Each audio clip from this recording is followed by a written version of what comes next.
Welcome to the Magellan Network Show, episode number 357. In this episode, I'm going to share with you strategies that elite advisors use to turbocharge the start of their day. Hi, my name is Coach Joe Lucas. I am the founder of Magellan Mastermind and Network. For over 32 years, I've done nothing but coach top advisors to be the best versions of themselves. And what I want to do is share with you how we build morning success rituals and why that matters. Okay. Bottom line is this: the first hour of the day sets the tone for the entire day. So if you're an advisor and you're starting your day by grabbing your mobile device and popping in your email in your inbox and then doom scrolling your news feed, and you're wondering why you always feel like you're behind, is because you're allowing outside forces to control the first hour of the day. And this is why what I will tell you is how you spend the first hour of each and every business day is a leading indicator of how successful you're going to be and how fast that you scale your success. So let me share with you the protocol, some best practices, some do's and don'ts, but let me also give you the big reason why this matters. When I'm working with a top advisor and we start talking about trends, okay? Hey, I'm really engaged. I'm on top of my game. I've got everything going on. I'm being super proactive. I'm driving my results. I'm leading my team. Like I'm playing the game at a super high level. Every time we can go to, well, tell me about the first hour of the day, and they're running a protocol, right? A syntax, right? Just like elite. So think of it this way: just like elite athletes, okay? Anybody who's any professional athlete who's achieved at a high level doesn't just show up and achieves at a high level. There's preparation, there's warm up, there's focus, right? If you attended any professional sports games, anything, they just don't take the field and kick the ball off or throw the first pitch, right? There's this whole thing elite athletes do. So in our world, advisor land, that same principle applies. Every day is a game. And because it's a game, what are you doing prior to the game to be mentally ready and focused to be at your best? Because if you're waking up to your mobile device and everybody else is basically, what matters to them, right? Everybody else's priorities, you are ceding control of your game to outside forces. And this is why you're distracted. This is why you're not focused. This is why you're not playing the game at the level that you do. So first and foremost, you have to understand that. Now, some of you are going to sit there and say, well, what time is the time? Like, what time do you get up? I'm a night person. I'm not a morning person, right? Those are narratives that you have. And I'll give you a great example. So in my world, my experience, I grew up literally in the bar restaurant business. So we had like a neighborhood kind of cheers place, right? It's been my family for actually multiple generations. And so when I was going to school, high school, I used to work to 2 or 3 o'clock in the morning, and I'd sleep a little bit after school, do my shift, get a couple hours sleep, get up, go to school. And the bottom line was that, on the weekends, man, I just wanted to sleep. And when I started my business career, in my early, like early 20s, um, I had a tough time getting up in the morning. And what most alpha males do is, so if you're getting up at 7 o'clock, you only get up at 6 o'clock, you'll sit there and set your alarm for 6 o'clock, and you'll just say, I'm just gonna do it.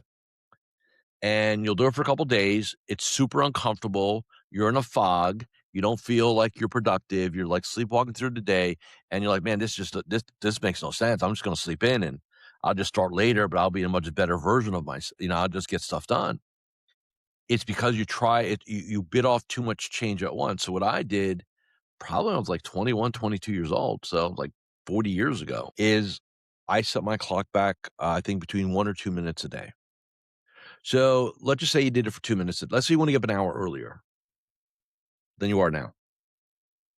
Set the clock 2 minutes, 2 minutes forward or 2 minutes back every day. So to get 30 minutes will take you 15 days. To get 60 minutes will take you a month. But here's the thing, it's gradual, it's incremental, your head will not explode, but you'll get up an hour earlier, and you'll get up an hour earlier for the rest of your life because you have reset your body clock. So here's my point. There's no such thing as a morning person, there's no such thing as a night person, there's none of that. It's a narrative and story that you tell yourself, okay? So, the first element, what time you need to get up? As early as you need to get to spend an hour doing this, okay? Well, Joe, what if I've got kids? I've got small kids at home, I gotta take care of them. Then get up a little earlier, do elements of it, get the kids off school, and finish it. So here's my point to you, flexibility. There's not one way, like it has to be done exactly this way in exactly this sequence, or bad things happen. So the first thing is we're gonna take our hour and we're gonna break it up into two chunks. First 30, second 30. So in the first 30, what are we doing? Here's what we're not doing. We're not on the phone. We're not grabbing our mobile device. No electronics for the first 30 minutes. Non-negotiable. Go get a drink, coffee, tea, water, whatever you want. Outdoors is my preference, but if you have to be indoors, that's fine too. And all you're doing is meditating, thinking, praying, whatever's gonna work for you, right? It's your quiet time, and what you're doing is you're just getting centered. You're remembering your top goals. You're visualizing how you want your day to go. You're just getting in that good place. Just like athletes put themselves in the zone to be excellent, you do that. Ideally, maybe take a quick walk or maybe jump on a I'm not asking you I'm not asking you to do like zone 4 training here. Just move your body and do that. Now, while we're thinking about our world and things like that, what else is going on? There's a principle that I call core questions. So, I believe that the most important meeting of the day is the first meeting of the day, and that meeting is with yourself. So we talk about core questions. This is not like 50,000 questions. It's 2 to 5, right? Like, what are some examples of questions? Let's just say you have a goal of bringing in $18 million of new money this year. So one of the core questions would be, hey, what do I need to do today to bring in $18 million this year? Like, what do I need to focus on, right? Let's just say you have a commitment to your health and fitness. Hey, what must I do today? And more importantly, what must I not do today in order to improve my health and fitness to move forward on that pathway, right? And you just kind of start questioning. So here's why we do quiet time and then core questions. There's a term that we all know now, what I call AI. What does AI stand for? Artificial intelligence. What is the one of the main tools that you have to maximize AI? Your prompting skills, right? You prompt it properly, you get great answers. Well, real intelligence or our intelligence works exactly the same way. It's Q&A. So if you Q&A like, "How come I can't get up in the morning?" You'll get a bunch of reasons why. Well, here's why you don't get up in the morning. Or, "How come I'm not making more money?" Here's all the reasons why you don't make money. "How come I'm not more successful?" Here's all the reasons why you're not successful. So you ask it, you shall receive it, okay? Now, if we prompt it in things that are important to our short and long-term success, right? Hey, what must I do today to grow my business at 20% a year? What must I do today to find a new client? What must I do today to X, right? So you come up with 3 to 5 core questions that are in alignment to your goals, okay? And what you're doing is you're allowing your brain to solve the problem. And I'll give you a very personal story. So I set an impossible goal last summer of 2025. And when I set it, I had no pathway to get there. Like, I couldn't say there was no how am I gonna do it? In fact, my brain said, "I don't know if you can do it," right? But here's the important part. During my morning ritual, during my morning walk and talk, and I was traveling at the time, so I was on a cruise ship, so I'd get up in the morning, I would walk around the cruise ship at dawn, it was beautiful, and I'd ask my core question, and for about 7 or 9 days, I got no answers, like, I don't know if we can do this, whatever, and then there was that one morning where I asked the question to myself, and I got, "Well, how about this?" And I had a thought. And the next day, I expanded upon that thought, and I expanded upon that thought, and that now turned into action. But here's the point. I didn't ask it once, "Oh, I got nothing, therefore there's nothing to do." I stayed with it because it was very, very, very important to me. So core questions matter, okay? So quiet time, visualization, little walk and talk ideally, core questions. Next, gratitude. Gratitude comes into 2 forms, internal, external. And what I mean by that is, you could just feel, so one of the core questions you can ask yourself is, "Hey, what am I grateful for in my life right now?" And, it could be your faith, could be your family, could be your game, could be all of the above, right? Studies have shown that when you're in a state of gratitude, it's virtually impossible to feel anything about that. You won't feel overwhelmed, you won't feel stressed, you won't feel frustrated, you won't feel angry. You'll just be in a state of grace slash gratitude. So I like that. So internally, you can always ask that question. Now, if you want to really do something really powerful, and this is what I really love doing, is you can do external gratitude. So how does that look? It's just it's appreciating someone, friend, family, colleague, coworker, client, doesn't matter. And what I tend to do is, after my 30 minutes, I'm gonna be very clear on this, right after my 30 minutes, and I could be on my walk and talk in the morning outside. I live in Florida, so I can pretty much get away with that all year round. I'll pick a client or a family or friend member out of my contacts, and I will just send them a quick text message. "Hey man, hope you're having a great morning. Just thinking about you. I'm so grateful for our relationship. So grateful that you've come into my life. I just want to appreciate you, brother. Have a super day." That's it. I don't need to write a dissertation. Very brief, right? Does two things.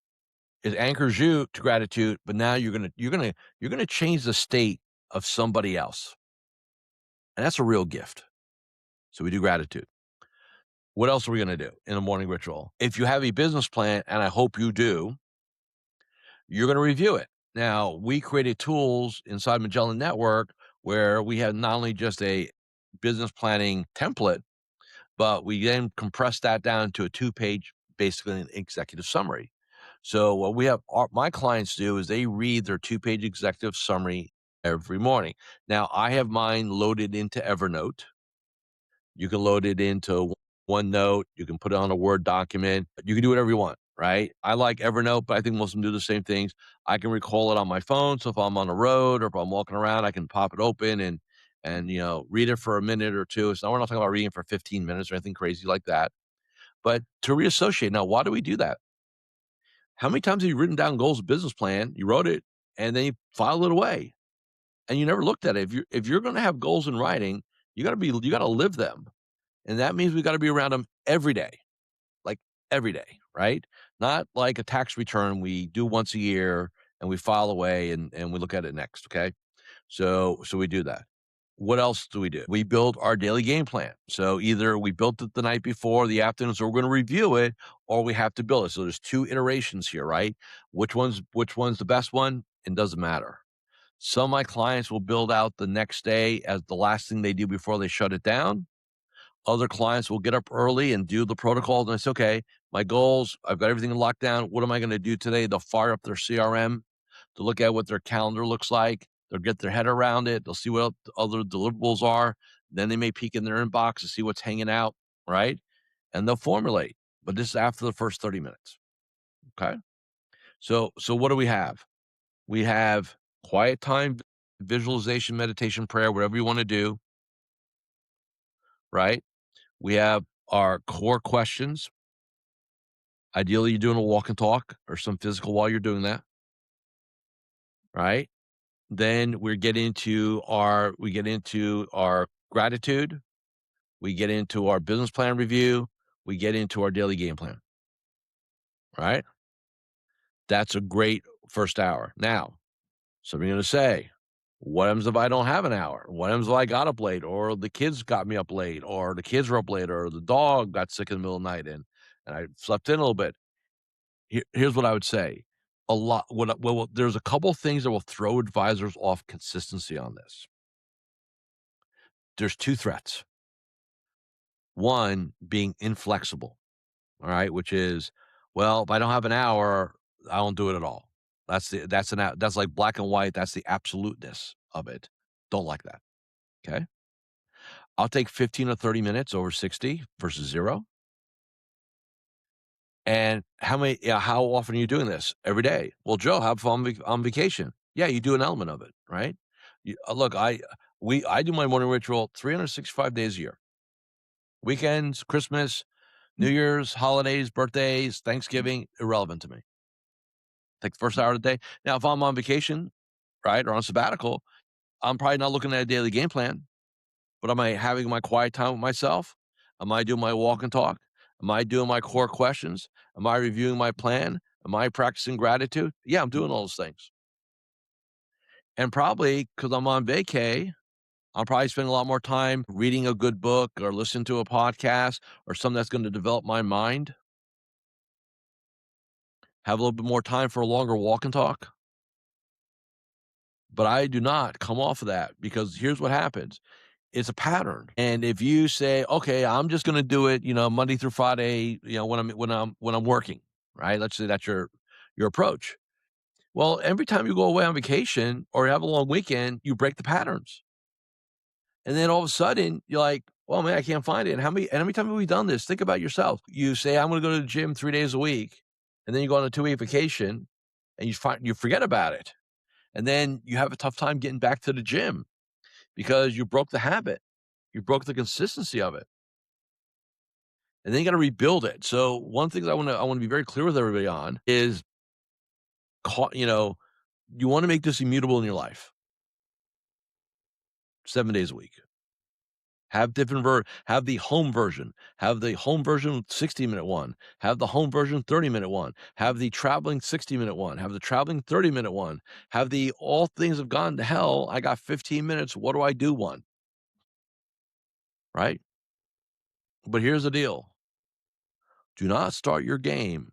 Do not hit that office until you're ready to play to win.